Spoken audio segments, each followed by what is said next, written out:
Good evening, everybody. I'm so excited about tonight. Welcome to another episode. Well, I guess this is a combined episode of JustTroia Show on YouTube, on Facebook Live, and my new home, BBS Radio TV. I'm so excited to be here. So excited to be on BBS television. Listen, we have an awesome guest on tonight. He's been here before, so it was just befitting to have him on the show tonight. We're going to do our intro, and then I'm going to bring in Pastor Carlos Marshall, and we're going to talk about his book, God's Mighty Men. It's a good read, but we'll be right back.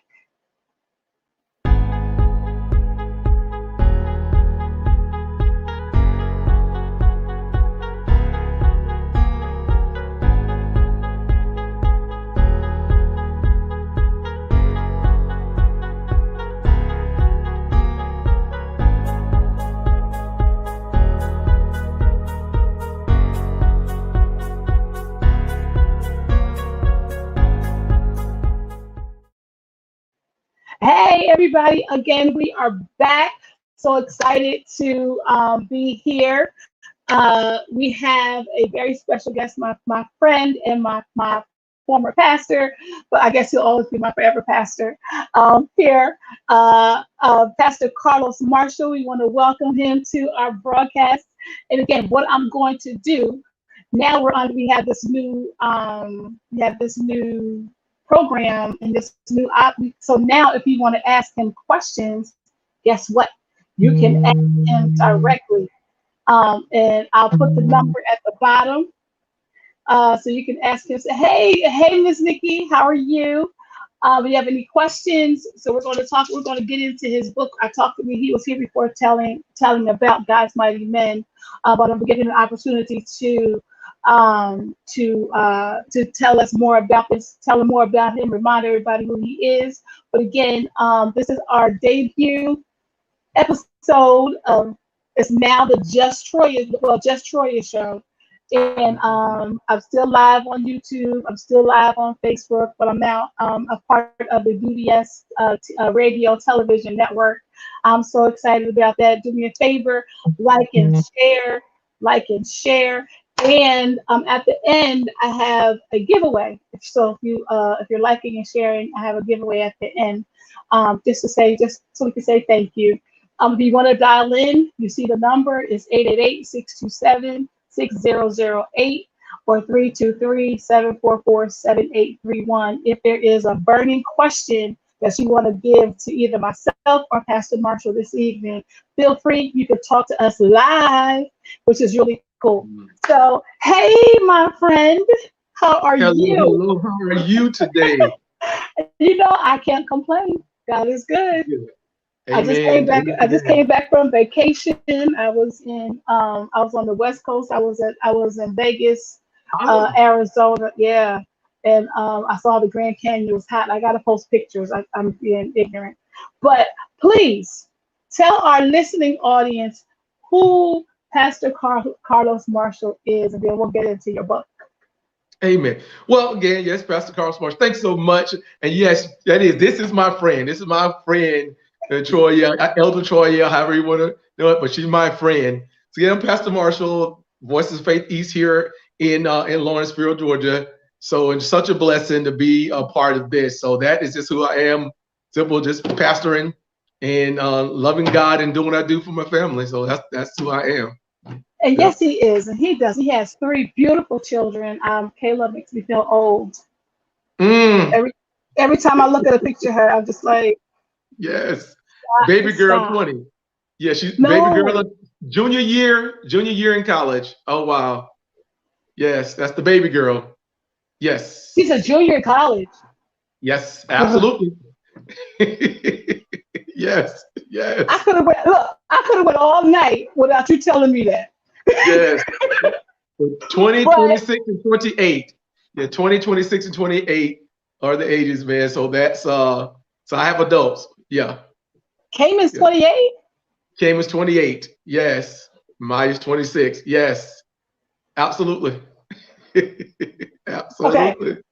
I'm not going to say I can't stay here and and feel like I'm old because oh my gosh, because you Yes. know I love his children and I don't say Me that lightly, too.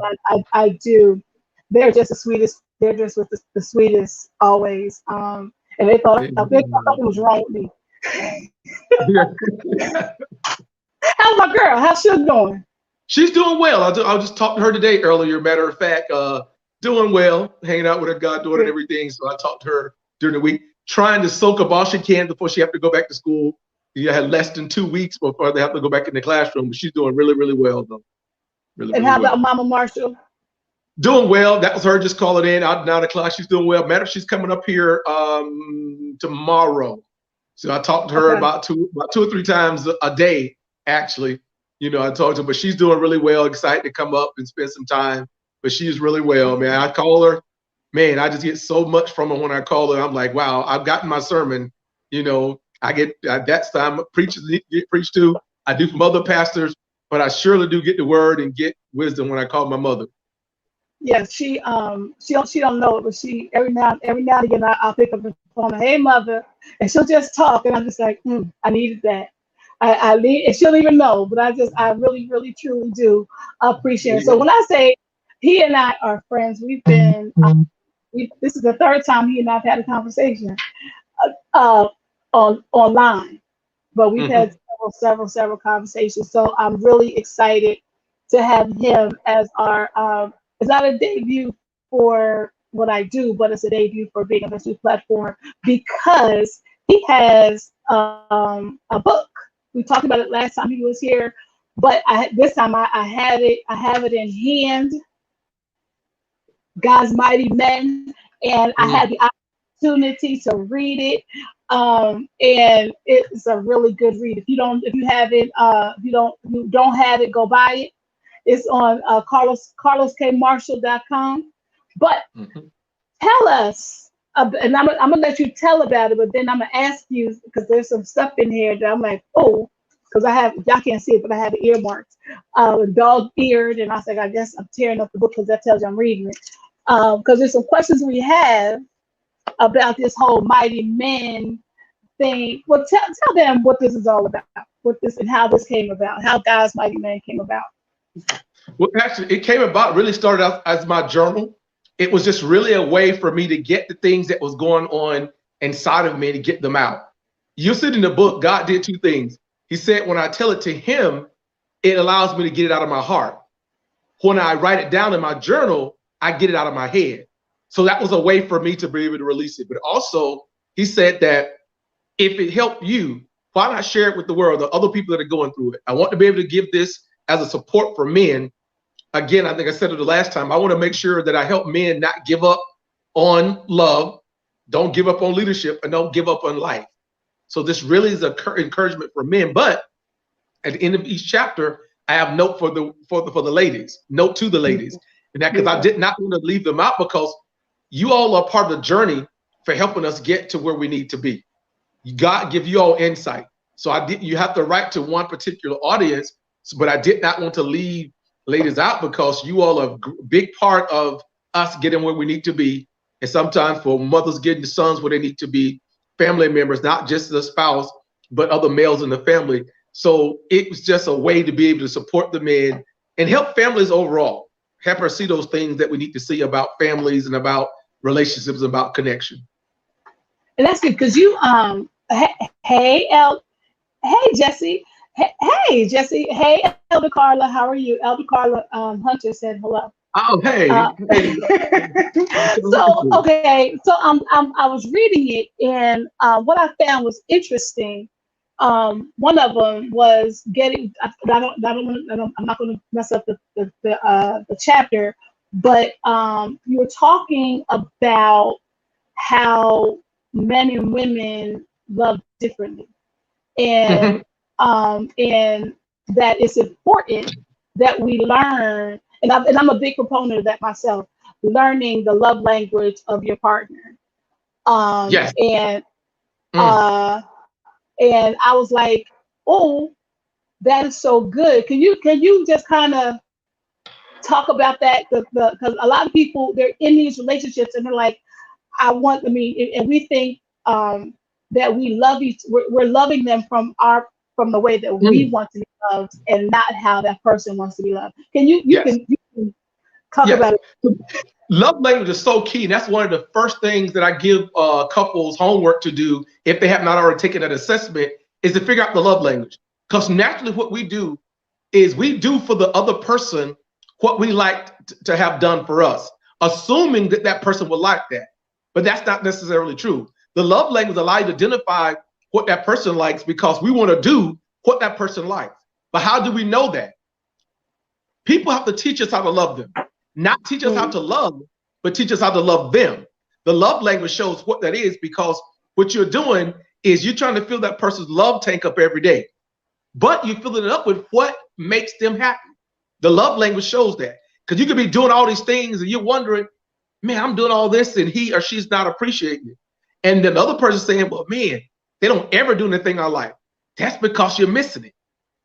You may not be able to do everything on that list for that person every day, but if you hit those top ones, the one that they're the number one, you know they will be satisfied because it's number one for a reason. If it's physical touch, if it's words of affirmation, if it's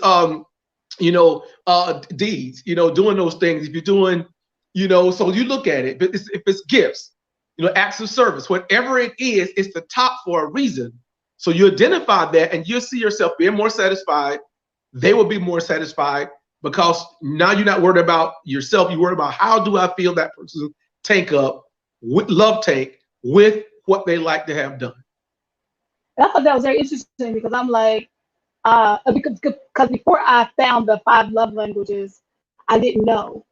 And one of the people that hey Crystal, hey Janice, hey sister, and I didn't know until I took this assessment to know where I am on the spectrum of Yes. because I don't need gifts. Because I'm like, you know me. You know me. I can buy stuff for myself. I work hard. So I'm like, I'm not that person. But when I took it, I realized I'm that quality kind of person. I'm that quality, quality time. And Yeah. and the person I was with at the time, they were words of affirmation. Which, if I'm real, that was hard for me. That was because it wasn't natural for me. It wasn't something that was natural. It's so key that you said that. The one thing I tell couples, if what that person needs, if their number one love language is easy for you, yes, that's fine. But if it's not, the fact that it's difficult is not a reason not to do it. That just means you're going to take more effort to do it. So you have to look at 2 things. The person that wants you to do that, they have to be patient with you because they have to realize it's not natural. It's not, so you're learning. You have to realize you have to put more effort into it because it's not natural. Identifying it. And what about the love languages, it's not a match. It's not like your mate has to have the same as yours because it's not about matching. It's about identifying it. And you're that for a reason. And I tell couples, don't question why yours is physical touch, theirs is gifts. It is whatever it comes out to be. And your goal is to meet that, not to question it, not to try to analyze it, not try to get it to be the same as yours. Just know it and be aware of it. And that was, like I said, I was like, oh. I mean, so now I was much younger, Troy, when I did this. Gotcha. I was like, wow, really? I got to say, oh, thank you for whatever it was. And I was like, I gotta say this. I said, why is this something that's normal? But it isn't, because then, like I said, going through that whole conversation and that whole book, I realized I was like, okay, if I expect them to have quality time with me, then I have to then say, okay, Troia, this is what they need. You hit the nail on the head. You hit the nail. People see it. It will happen. People are more apt to do what you want them to do for you when they have gotten that satisfied. And that's the goal. Every day you wake up, you shouldn't be thinking about what am I going to get? What am I going to get? Are they going to fill my love tank up? Your goal should be, I'm going to fill this up. I'm going to fill this up. And both people are saying that. At the end of the day, both people are satisfied. And you're not worried about yourself. You're not concerned about yourself. Your goal. And I tell couples, I said the only competition in a marriage or in a relationship should be who outloves each other. Not who can compete or who get the last word in the competition, but who can feel that person's take up the most. Not to say, hey, I did it, 50% of the time. I've did it so many times, not in the competition in that manner, but saying, you know what, you will not outlove me. You will not love me more than I love you. That mindset and with the love language is because you hitting the bullseye. You have a target and you know what it is. Without that, you're going blind. You hit or miss, trial and error. You may hit sometime, you may miss sometime, and then you'll know when you don't hit. You know you're missing because it's the reaction, and it's like, what's wrong with you? Okay, if I have to tell you, you know. So, But you said something very key. Hey everybody, for just who's coming in, this is my good friend and Pastor Carlos Marshall, and we're talking about his book, God's Mighty Men. God's Mighty Men. I love the cover. And the last time he was here, we talked about it, but I had not yet gotten it, and I was able to read it. But something that you just hit the nail on the head when you said about when we're talking about the love languages. But what I found, what you said in the book was about whole people coming into a marriage and whole people coming into a relationship. You're like, people were looking for 50-50, 50-50, 50-70, but a whole marriage needs whole people. Can you expound on that for us, please? The way I look at it, if each person come in 50-50, if one person can't do it, what are you left with? Only 50%. I come in 100%. My mate comes in 100%. One day I can't do it. What do we still have? We still 100% because that person is whole. And don't look at it, you draw the line. Okay, you know what? I've done my part. I draw the line. That's all I'm going to do. I'm going to come to that point. I'm not going over. Sometimes you may have to do 80% of it. A person do 20. You have to do 90-10. But guess what? It may be reversed. That person may be doing. So when it's your time to do it, when it's that season, you do it. You don't keep score. You don't keep account of it. Now, yes, if it's like that all the time, that's a whole different issue. But you're not thinking about that. So that 50-50 thing, you have to get that out of your mind totally. It's all about bringing to the table what you can, what you're able to do, what your strengths are, and in that particular moment. It just may be lopsided in that time. So, yes. So get your mind off 50-50. And being a whole person. Now, listen, because we're on this new platform, I'm on BBS Radio TV, and we're in over 100 radio stations in 23, 25 countries or whatever. Now, you can, if you want to actually ask a question of Pastor Marshall, you can do so. I want to make sure that I put that out. The number is scrolling, but it's 888-627-6008 or 323-744-7831. Now it's more interactive, and you can actually call in and talk to Pastor Marshall if you have a question for myself or you want to make a comment. Our producers we have producers in the bottom will bring you up so that you can ask your question. But so let's go back to this whole concept of being one, because you said we are one. When you leave your wife, when you leave your family, cleave to your family, and you're one. And you said that you multiply in the book. I read that you were multiplying, and everything is equaling to one.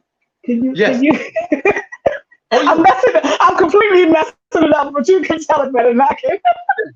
So when you look at that, you're thinking about when two people get together, you may think, well, 1 + 1 = 2, but no, you multiply. You're talking about getting together. It is one. It's the only thing, and it doesn't make sense in the natural, in your mind. Wait a minute, two people, that means it's two. No, you're coming together as one, because what happens is you're giving up of yourself, and now you're talking about being one in God. So you talk about getting together, that oneness happens. And if you think about addition, it messes you up because you're always going to look at yourself.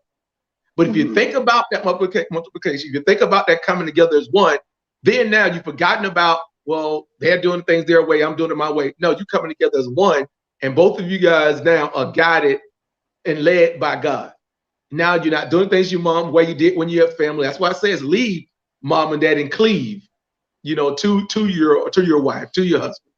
So yeah, that was big, man. And I was like, wow, that just makes so much sense. You look at that oneness. And God's oneness doesn't make sense in the natural. You know, it doesn't. No. Doesn't make sense in the natural. No, and it doesn't. So what's that? So okay, so now say I am. What's question? There was one. You're talking about cross bearing and making sure that you bear the cross. You're bearing your cross, but you're not bearing the cross of your mate. Yes. But so I'm raised differently than you. I'm raised, and I'm just talking. I'm just saying a hypothetical marriage, or hypothetical relationship.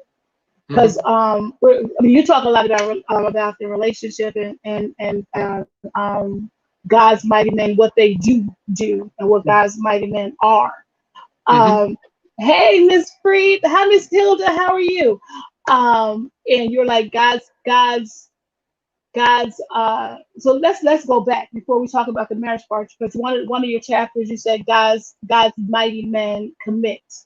Yes. So what do you say to that woman who is in the relationship, in a dating relationship with this brother or this or whatever, and they've been in it for 2 or 3 years, and you're saying but they're not committing. They're not committing to a relationship, but you're saying God's mighty men do commit. What does that look like? How does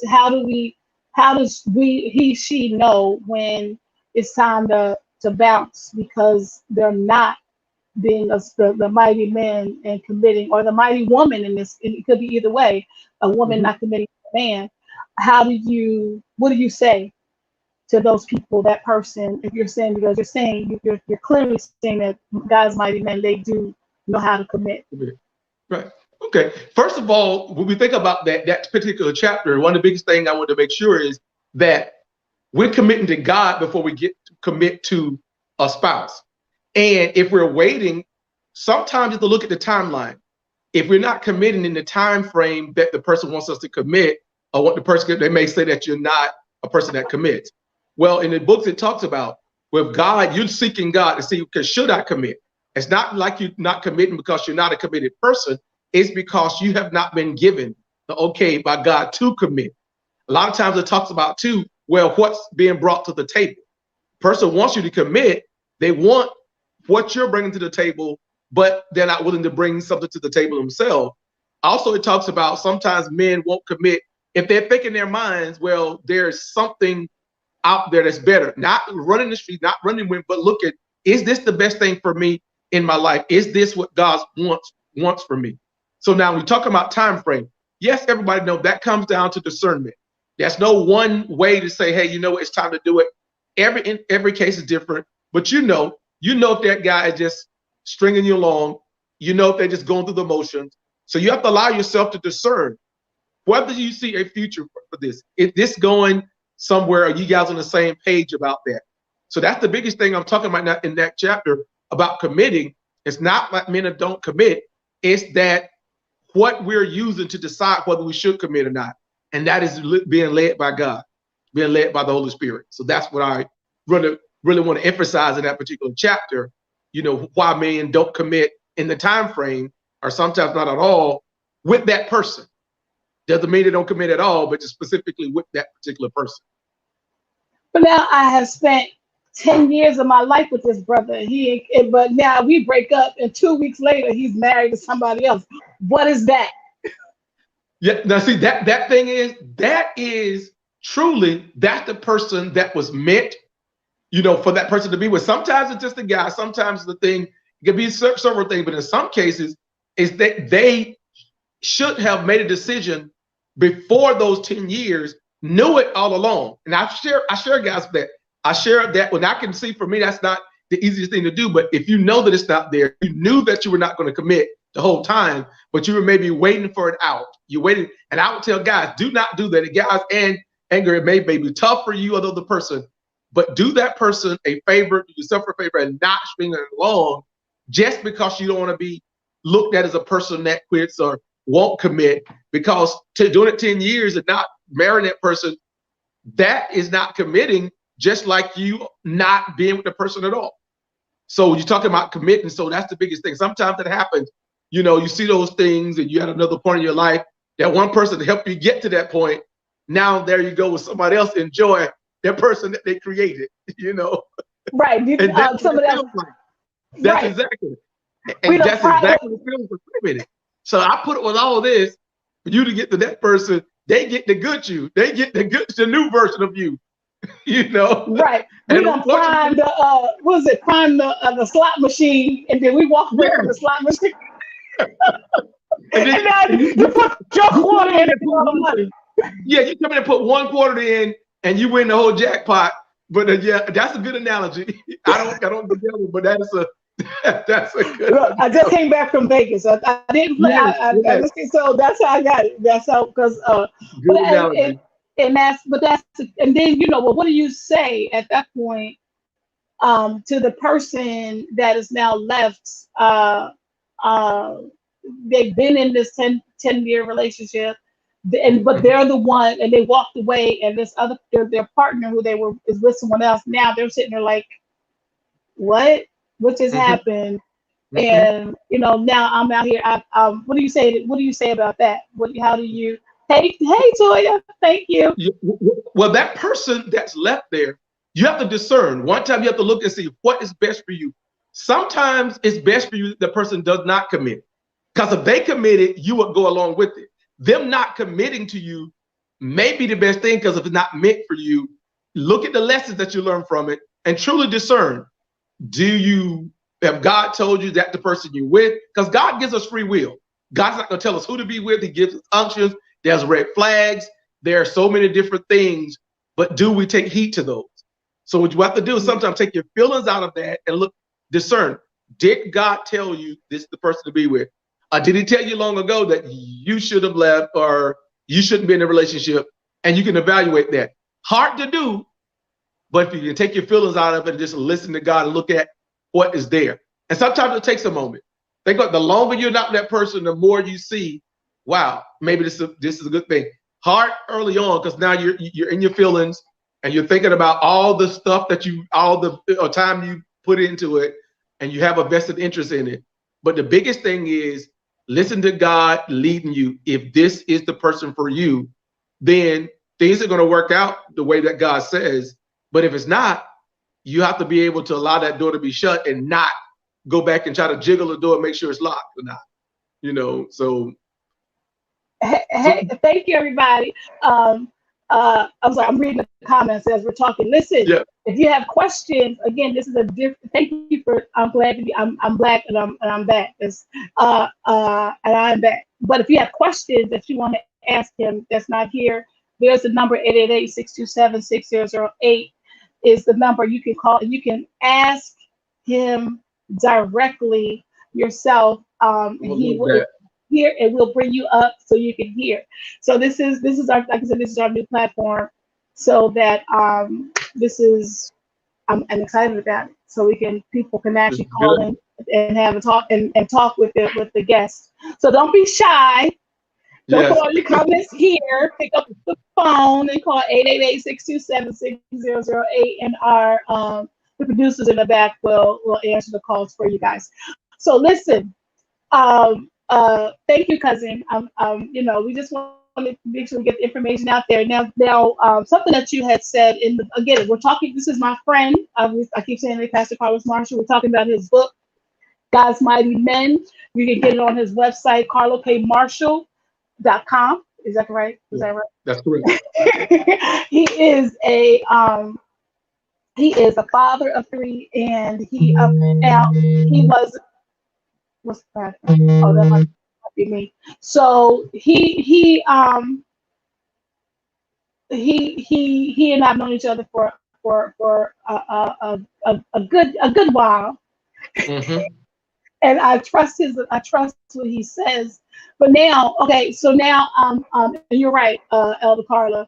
Don't date somebody for 10 years. I mean, that's just, I was beat now. Mm, I just put that out there. It wasn't. I'm not that's saying that. another thing. Yeah. Right. I didn't even go there, but you're right. You're right. Date for 10 years. I didn't even Right. catch up on you. I agree with that, girl. I agree with that, Elder. Yes. Oh, man, 10 years. Yeah. That's a long I mean, time. and You I was, find somebody. yeah, that was mean, but people have done it. They've done it 20. I mean, some people have done. I mean, they're to each his own. I'm not going to do it. I don't have 10 years to give to nobody. Nope. Nope. Nope. Nope. And that's what you're I doing. You give. I know you said that. You're giving them. You're right. That's 10 years you're giving them. yeah, You're just giving them and not married, because it's a whole different thing, a mindset when you're married to them and committed to them and you're building a life together and all those things. Basically, that's what you're doing. You're just giving it to them when they can easily walk off, or you walk out for 10 years. You've given them that. You're right. oh, and you know what? Which brings me to this movie, this play I saw. And it was talking about it was Love on Layaway. So maybe the play. And when you just said that, the young lady she had said to the guy, we've been together 4 years and you still have not put a ring on my finger. And he's like, she's like, I have no. She's like, he's like, where am I going to go? My clothes are here. I'm here. I don't have to marry you to for you to know that I'm not going anywhere. Now, what do you say to that? You're this somebody's been in it for 10 years, and that she may want to get married, or one of them want to get married, but the other one's like, I'm not going anywhere. My clothes are here. I'm not. What? So, what do you say to somebody like that may be there? It's covenant. People look at it like, oh, well, it's just a piece of paper. Yes, it's like you playing house. It's not covered. It's not covered by God, because the covenant. You talk about a marriage, God, that oneness. You cannot have oneness in just a dating relationship. Yes, you can get close. Yeah, the oneness and the covenant starts as far as initially before the physical wedding, but God honors marriage. And all the things that God covers, he covers marriage. Yes, dating to get married and to know each other, but you're talking about that covenant and how it looks in God's eyes and what God says he's going to do. All the things that God says about marriage, about not letting anyone, what God has put together, and for better, for worse, sickness and all those things, the richer for poor, however, all the different things, that applies to marriage. It doesn't apply just to dating. Yes, dating does have to happen, courtship and all those different things, whatever your culture is, whatever your decision, how long you engaged, and all those sorts of things. But marriage is the ultimate. That's the final thing, because that's what God is honoring. The dating and everything is practicing to get married. It's not just practicing just to be together, just to do that. So it's a preparation to get married, but marriage is the final thing, and that's the ultimate, because that's what God honors. And I think, but I also, I mean, the dating process is important because, like you Yeah. said in the book, um, the dating process allows you to understand one, love languages, two, Mhm. now because you're bringing two different people and two different ways. I think you mentioned something about the upbringing of your potential partner, your potential Mm. spouse, Mhm. and what that looks like. And I think during that dating process, you get to learn um, Yeah. that when I get mad, I like to throw things. I don't, but I'm See, saying, exactly. Yes. But it's so key with that dating thing. I ask people this question: when is the best time to get a divorce? we're not supposed to get a divorce. Before you get married. Yeah, that's the best time. Before you even do it. The dating period. That's when you find that out. During then, you do those things. You have challenges in your relationship. So if it's not it, you make a decision then. Before you get married and say, I'm gonna do this, and well, if it don't work out, we can get divorced. No, no, no, no, no. Before you even do that, don't make that step if you already know those things. If God has already give you discernment. So I say that, but yeah, people are stuff like, when is the best time? You're not supposed to get divorced. Yeah, before you get married. Before you do it, that's the best time. So yes. That's funny. We have a guest caller, so I'm gonna bring that person up so they Sure. can ask their question. Hello, caller. How are you? Hey, Elder Carla. Well, hello there, Elder Troia and Pastor Marshall. Hello, how are I have a you? question. I'm sitting here and I'm listening, and my question is to Pastor Marshall. Now, with dating, do you think it's wise for any two people to actually date for 10 years before committing? And then the other part of that question is, because I've been told that men know exactly what they have in store for a woman when he first meet her. So what would be your view on that?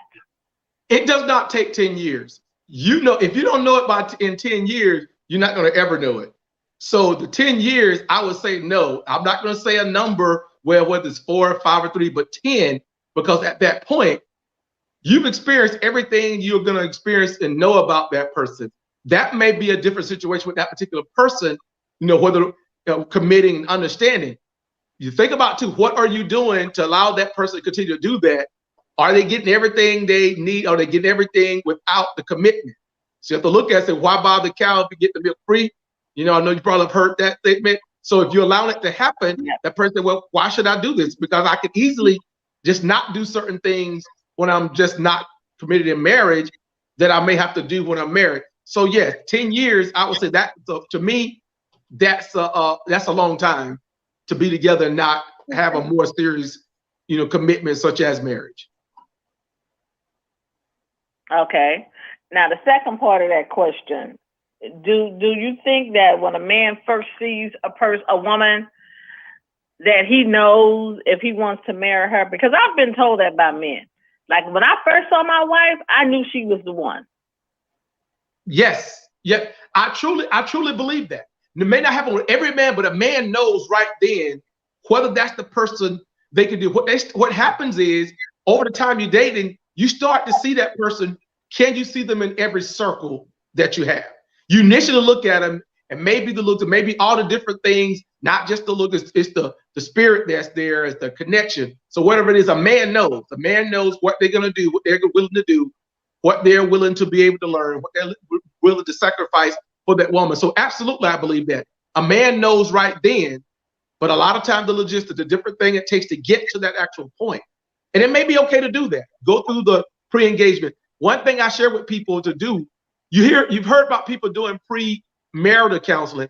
I would even suggest pre-engagement counseling to talk about even getting engaged to that point, because you're not going in. What you want to go into counseling sessions thinking is not already having a wedding date, not already decided, because if you do that, it's just a formality. You go in there thinking, I may hear something in this counseling session that may tell me, hold up, we need to spend more time, or not at all. So I hope that answers your question. 10 years, no, that's excessive. And a man does know when he sees that the timing of when you do it, that's what you're waiting on. But a man knows when they see, when they're with that person initially. Men know. Thank you. Absolutely. My pleasure. My pleasure. Thank you. Bye-bye. Bye. Thank you for calling in. So a man knows. The man knows. Yes. Yes. A man knows. Man knows. Yes. And that's good. But I think it's like you said. We want to make sure we're checking with the father first, yes, to ensure that we is there. Let me see. Is there another caller? And we're checking with God. We're checking in to say, God, is this who we're supposed to be though? What about, somebody's asking, what about pre-dating counseling? Yes. Yeah. Pre-date, the same thing.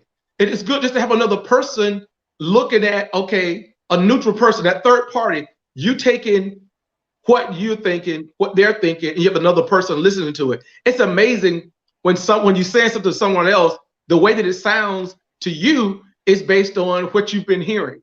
So yes, pre-dating counseling as well, making sure that it's understood that's what it is. You don't want that person that you're with mistaking it for, oh, okay, we already ready for marriage, we're going to counseling for that. You want to make sure the counselor that you're speaking to, that you go through first, you know, whether it's your pastor, whether it's whatever, you know, professional counseling, let them know what this is, so that way they can cater to that. They can customize it to exactly that. So absolutely, pre-dating counseling is great, pre-engagement, and then of course premarital. That is totally, I agree with that. Because it's learning. That's what it is. You're learning how to date. You're more specifically learning how to date that person. That's what you're doing. You're learning that person. So absolutely pre-dating counseling is great. But just understanding that that's what it is. It has to be labeled that, not premarital. So yes. Right. And I think that because I think we do this. Every person that we see, ooh, they got the potential to be our forever person. And Right. but and that, I mean, we say men know, but so do we. Women know too. We Without a doubt. know, but because society has told us what we're supposed to be doing, we're supposed to be married, we're supposed to have a man take care of us, we're supposed to do all these different things, we miss a lot of the red flags. Or correction, we don't miss them, we just push them to the side. There you go. I was going to say it. You hit the nail on the head. They're there. You don't miss them. You just can go over. So, but also what you have to do is you have to make a distinction between red flags and deal breakers. I tell the couples, again, that's the first homework after the first session is the love language assessment if they don't know it. And I tell them to come back to me on the second session with their red flags and deal breakers. Red flags are those things, oh man, I would really like that person to change. I really notice them. But I can go along with deal breakers. If that person does this, I just can't do it. If they don't do this, I just can't do it. That's a difference in the deal breaker and just red flags. Red flags kind of caution, warning, danger. We're opposite danger, So you have to look at that and wow, it could be, but you can see that person may be changing. You can see it. Well, I can see myself still doing it. We can work on certain those deal breakers. You don't want to do that to yourself because if it's a deal breaker before, it's going to be a deal breaker in the marriage. If it's a red flag before, it's a red flag in the marriage. So it doesn't go anywhere. It doesn't change. Right. But did I gotta you're telling your age and you just said Will Robinson. Will Robinson. I was gonna say that. I was gonna say I'm dating myself. You took the words out of my mouth. I am really dating myself when I say that. Talking about, what is he talking about? Yeah. I heard you slipped it in there real quick. I said I'm not gonna let him get that pass. Yeah, deal breakers, and I agree. There are certain things that we're just not but you have to define that now. If you're single, if you're in a relationship, there's certain things that you have to decide is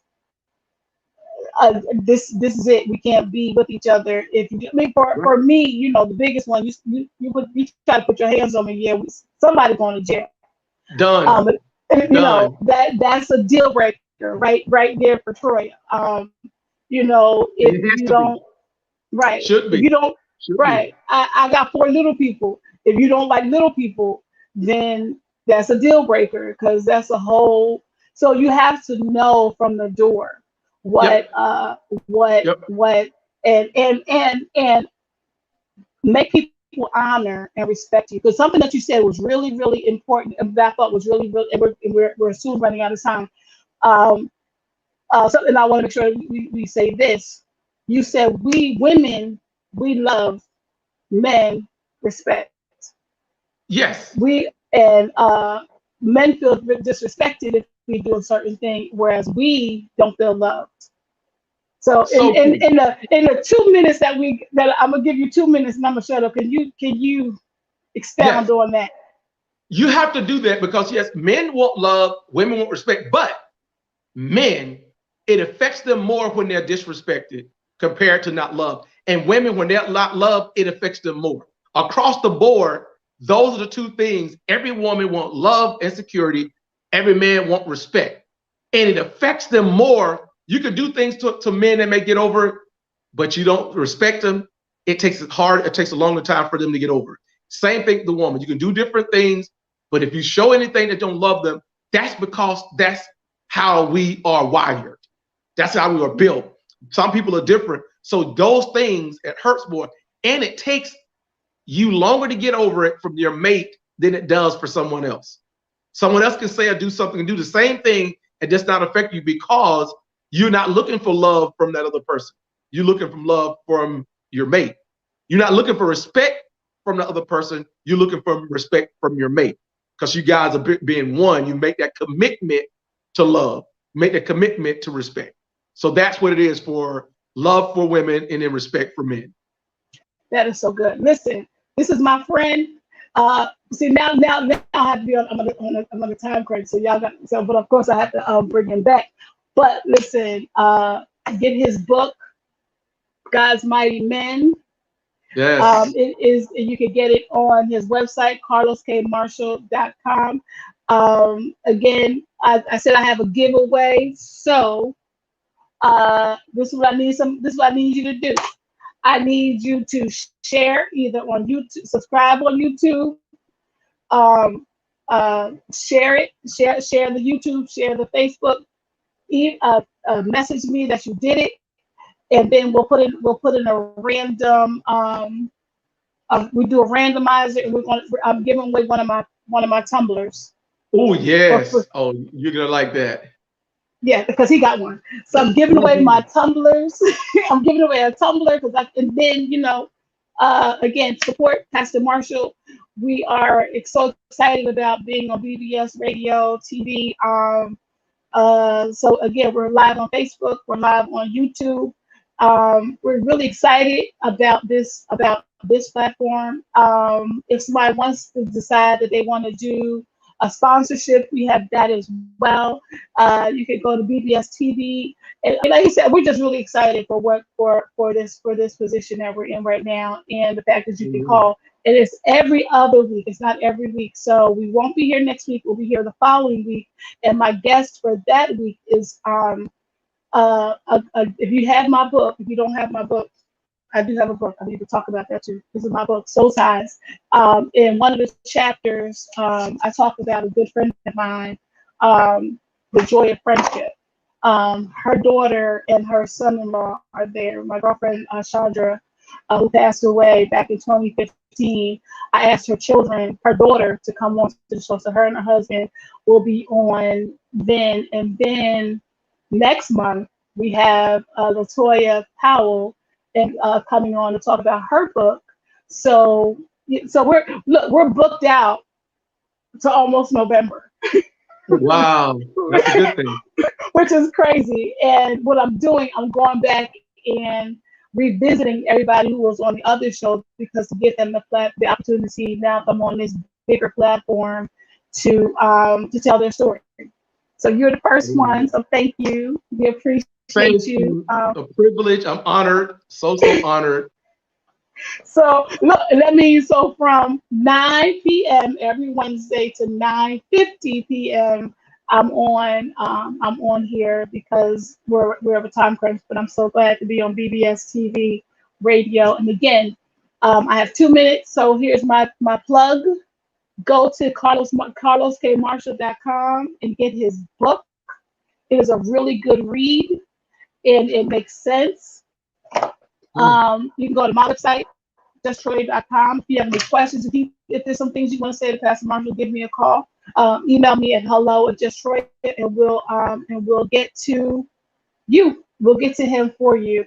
Again, thank you all for coming on, and that's it. Next time we'll have our banners and everything and our outros and everything. But thank you for joining us tonight, and we'll talk to you guys in a couple of weeks. Have a good night. Right. Take care. Bye-bye.